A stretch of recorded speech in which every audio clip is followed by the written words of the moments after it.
وزیراعظم پاکستان کے وژن کے مطابق ہر بشر 2 شجر مہم کا آغاز کر دیا گیا۔ Director general MDA Tanveer Iqbal نے فاطمہ جناح ٹاؤن میں گرین بیلٹ پر پودے لگا کر مہم کا آغاز کیا۔ چیئرمین MDA رانا عبدالجبار اور MDA کے تمام ڈائریکٹر شعبہ انجینئرنگ سے متعلق ایکسین اور SDO اور سٹاف ان کے ہمراہ تھے۔ چیئرمین MDA رانا عبدالجبار نے بھی اپنے حصے کے پودے لگا کر مہم کا آغاز کیا۔ اس موقع پر گفتگو کرتے ہوئے ڈائریکٹر جنرل MDA نے کہا کہ ہمیں اپنے لیے اور اپنی آنے والی نسلوں کے تحفظ کے لیے صاف ماحول کی خاطر اپنی اخلاقی اور قومی ذمہ داری کو پورا کرتے ہوئے شجر کاری خصوصی توجہ دینا ہوگی۔ اس مقصد کو حاصل کرنے کے لیے ہر فرد اپنی ذمہ داری پوری کرے اور اپنے حصے کے درخت لگا کر مستقبل کی نسلوں کو صاف ماحول دے سکے۔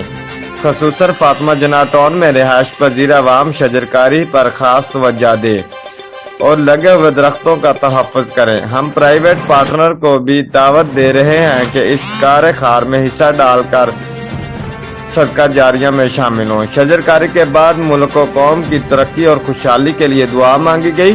ڈائریکٹر جنرل MDA نے چیئرمین MDA رانا عبدالجبار و دیگر افسران کے ہمراہ فاطمہ جناح فیز 2 کے ترقیاتی کاموں کا جائزہ بھی لیا۔ اس موقع پر ہدایات کی رپورٹ آصف قریشی، ملتان۔